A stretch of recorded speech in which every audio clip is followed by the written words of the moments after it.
வணக்கம் நேர்களே. ஐரோப்பிய செய்திகளின் இரவு நேர செய்திகள். முதலில் தலைப்புச் செய்திகள். ஓய்வு பெறும் வயதை 70 உயர்த்த ஜெர்மனி பரிசீலனை. பொருளாதார நெருக்கடியை சமாளிக்க அதிரடி திட்டம். ரஷ்யாவின் முக்கிய நீர்வழித்தடத்தில் உக்ரைன் பயங்கர தாக்குதல். எல்லைப் பகுதியில் இருந்து 160 மைல் தொலைவில் பற்றி எரியும் தீ. மீண்டும் விஸ்வரூபம் எடுக்கும் எல் நினோ. காட்ஸில்லா வேகத்தில் உலகை அச்சுறுத்தும் காலநிலை மாற்றம். ஐரோப்பிய விமான நிலையங்களில் பாதுகாப்பு குழப்பம். 6 மணி நேரம் வரை காத்திருக்க வேண்டியிருக்கும் என பிரிட்டன் பயணிகளுக்கு எச்சரிக்கை. 1200 மைல்களுக்கு அப்பால் உள்ள ரஷ்ய எண்ணெய் சுத்திகரிப்பு நிலையம் மீது உக்ரைன் அதிரடி தாக்குதல். போலந்து உக்ரைன் இடையே வெடித்த புதிய ராஜதந்திர மோதல். இனி விரிவான செய்திகள். பிரித்தானியாவில் பரபரப்பு. பதவி விலகுவதாக அறிவித்தார் பிரதமர். பிரித்தானிய பிரதமர் கெய்ர் ஸ்டாமர் தனது பிரதமர் மற்றும் லேபர் கட்சி தலைவர் பதவிகளை ராஜினாமா செய்வதாக அறிவித்துள்ளார். கடந்த மே மாதம் உள்ளாட்சி தேர்தலில் லேபர் கட்சி சந்தித்த பெரும் தோல்வி மற்றும் சொந்த கட்சி நாடாளுமன்ற உறுப்பினர்களின் தீவிர எதிர்ப்பே இந்த முடிவுக்கு முக்கிய காரணமாகும். லண்டனில் உள்ள டவுனிங் ஸ்ட்ரீட் இல்லத்தின் முன் உரையாற்றிய அவர், புதிய தலைவர் தேர்ந்தெடுக்கப்படும் வரை இடைக்கால பிரதமராக தொடர உள்ளதாக குறிப்பிட்டுள்ளார். கடந்த 2024 ஆண்டு பொது தேர்தலில் மிகப்பெரிய வரலாற்று ரீதியான வெற்றியை பெற்று தந்த ஸ்டாமர் 2 ஆண்டுகள் முடிவதற்குள் பதவியை இழப்பது பிரிட்டன் அரசியலில் பெரும் அதிர்ச்சியை ஏற்படுத்தியுள்ளது. சமீபத்தில் நடந்த இடைத்தேர்தலில் வெற்றி பெற்ற ஆண்டி பரன்காம் அடுத்த பிரதமருக்கான போட்டியில் முதன்மையானவராக பார்க்கப்படுகிறார். ஸ்டாமரின் இந்த திடீர் ராஜினாமா அறிவிப்பை தொடர்ந்து சர்வதேச சந்தையில் பிரிட்டனின் பவுண்ட் நாணய மதிப்பு டாலருக்கு நிகராக சற்று வீழ்ச்சி அடைந்துள்ளது. ஜெர்மனியில் நிலவி வரும் தொழிலாளர் பற்றாக்குறை மற்றும் ஓய்வூதிய நிதி நெருக்கடியை சமாளிக்க ஓய்வு பெறும் வயதை 70 உயர்த்த அரசு ஆலோசித்து வருகிறது.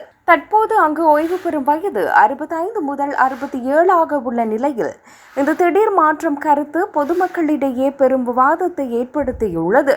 நாட்டின் ஆயுட்காலம் அதிகரித்து வருவதாலும் பிறப்பு விகிதம் குறைந்து வருவதாலும் ஓய்வூதிய அமைப்பில் ஏற்பட்டுள்ள நிதி சுமையை குறைக்க இம்முடிவு அவசியமாகிறது என நிபுணர்கள் வாதிடுகின்றனர். எனினும் இந்த முன்மொழிவுக்கு அந்நாட்டு தொழிற்சங்கங்கள் மற்றும் எதிர்க்கட்சிகள் தங்களின் கடுமையான எதிர்ப்பை பதிவு செய்துள்ளன. முதியவர்கள் நீண்ட காலம் உழைக்க கட்டாயப்படுத்துவது அவர்களின் உடல்நலம் மற்றும் வாழ்வாதாரத்தை பாதிக்கும் என சமூக ஆர்வலர்கள் கவலை தெரிவித்துள்ளனர். நாட்டின் நீண்டகால பொருளாதார ஸ்திரத்தன்மையை கருத்தில் கொண்டு அனைத்து தரப்பினருடனும் விரிவான பேச்சுவார்த்தையை நடத்திய பின்னரே இறுதி முடிவு எடுக்கப்படும் என தெரிகிறது. ரஷ்யாவின் முக்கிய நீர்வழித்தடத்தில் உக்ரைன் பயங்கர தாக்குதல். எல்லைப் பகுதியிலிருந்து 160 மைல் தொலைவில் பற்றி எரியும் தீ. உக்ரைன் ராணுவம் போர் எல்லையிலிருந்து சுமார் 160 மைல் தொலைவில் உள்ள ரஷ்யாவின் மிக முக்கிய நீர்வழித்தடத்தை குறிவைத்து கடுமையான தாக்குதல்களை நடத்தியுள்ளது. இந்த திடீர் ஏவுகணை மற்றும் ட்ரோன் தாக்குதல்கள் காரணமாக ரஷ்யாவின் அந்த பகுதி முழுவதும் பெரும் தீ விபத்து ஏற்பட்டு கொழுந்துவிட்டு எரிந்து வருகிறது. உக்ரைனின் இந்த அதிரடி நடவடிக்கை ரஷ்யாவின் உள்நாட்டு போக்குவரத்து மற்றும் இராணுவ விநியோக சங்கிலியை பெரிதும் பாதிக்கும் என எதிர்பார்க்கப்படுகிறது. தாக்குதலின் தீவிரத்தால் ஏற்பட்ட பயங்கர வெடிச்சத்தங்கள் மற்றும் கரும்புகை பல கிலோமீட்டர் தூரத்திற்கு அப்பால் உள்ள மக்களையும் அதிர்ச்சியில் ஆழ்த்தியுள்ளது. எல்லையை தாண்டி ரஷ்யாவின் முக்கிய உள்கட்டமைப்புகள் மீது உக்ரைன் தொடர்ந்து நடத்தி வரும் இத்தகைய தாக்குதல்கள் போரின் போக்கை மேலும் தீவிரப்படுத்தியுள்ளன. இந்த தாக்குதலால் ஏற்பட்டுள்ள துல்லியமான உயிர் சேதங்கள் மற்றும் பொருளாதார இழப்புகள் குறித்த அதிகாரப்பூர்வ விவரங்களை ரஷ்யா வெளியிட மறுத்து வருகிறது. மீண்டும் விஸ்வரூபம் எடுக்கும் எல் நினோ. காட்ஸில்லா வேகத்தில் உலகை அச்சுறுத்தும் காலநிலை மாற்றம். பசிபிக் பெருங்கடலில் ஏற்பட்டுள்ள அசாதாரண வெப்பச்சலனம் காரணமாக உலகை அச்சுறுத்தும் எல் நினோ காலநிலை மாற்றம் மீண்டும் தீவிரமடைந்துள்ளது.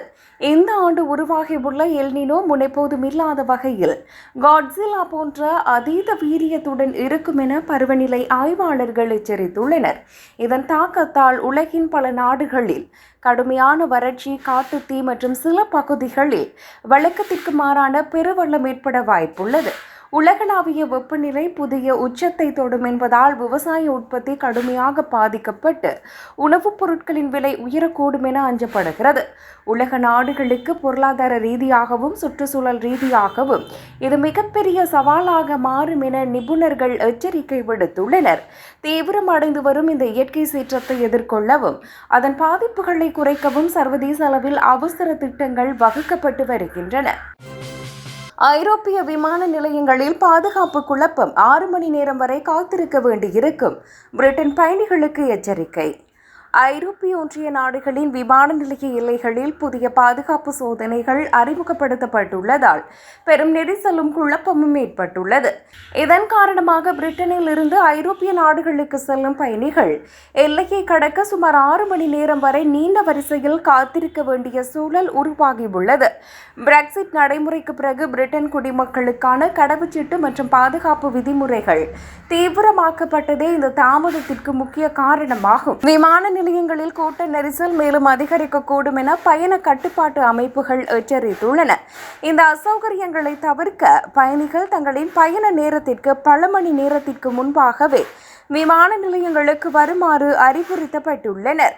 எல்லையில் நிலவும் இந்த தீவிர பாதுகாப்பு சோதனைகள் மற்றும் தாமதங்கள் குறித்து பிரிட்டன் அரசு மற்றும் ஐரோப்பிய அதிகாரிகள் அவசர ஆலோசனை நடத்தி வருகின்றனர்.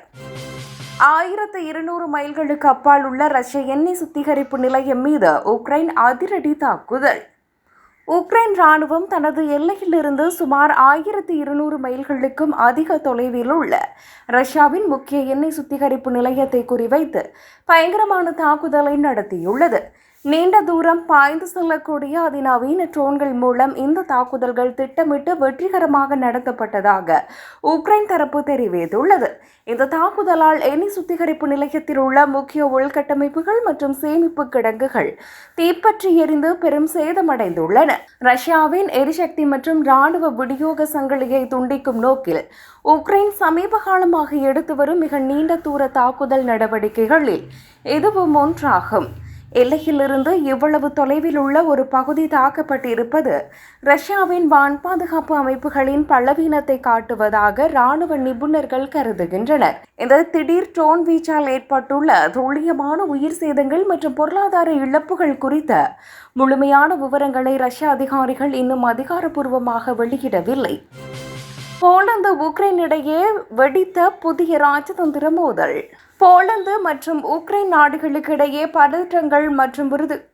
போலந்து மற்றும் உக்ரைன் நாடுகளுக்கிடையே பதக்கங்கள் மற்றும் விருதுகள் வழங்குவது தொடர்பாக ஏற்பட்டுள்ள கருத்து வேறுபாடு தற்போது தீவிர ராஜதந்திர மோதலாக உருவெடுத்துள்ளது. இரு நாடுகளுக்கும் இடையிலான வரலாற்று பின்னணிகள் மற்றும் தற்போதைய போர்க்கால சூழலை குறிப்பிட்டு இந்த விவகாரம் விஸ்வரூபம் எடுத்துள்ளதாக ஊடகங்கள் தெரிவிக்கின்றன. உக்ரைனுக்கு ஆதரவாக செயல்பட்ட போலந்து நாட்டைச் சேர்ந்த சில முக்கிய நபர்களுக்கு விருதுகள் வழங்கப்பட்ட விதம் குறித்து இரு தரப்பிலும் மாறுபட்ட கருத்துக்கள் எழுந்துள்ளன. இந்த விவகாரம் தொடர்பாக இரு நாட்டு வெளியுறவுத்துறை அமைச்சகங்களும் தங்களின் கடுமையான அதிருப்தியையும் கண்டனங்களையும் பரஸ்பரம் பதிவு செய்துள்ளன. ரஷ்யாவுக்கு எதிரான போரில் உக்ரைனுக்கு ஆரம்ப முதலே ஆதரவு அளித்து வரும் போலந்துடன் ஏற்பட்டுள்ள இந்த மோதல் இரு நாட்டு உறவில் தற்காலிக விரிசலை ஏற்படுத்தியுள்ளது. பிராந்திய பாதுகாப்பை கருத்தில் கொண்டு இந்த முரண்பாடுகளை இரு நாட்டு உயர் அதிகாரிகள் பேச்சுவார்த்தை மூலம் சுமூகமாக தீர்க்க வேண்டும் என அரசியல் வல்லுநர்கள் வலியுறுத்துகின்றனர்.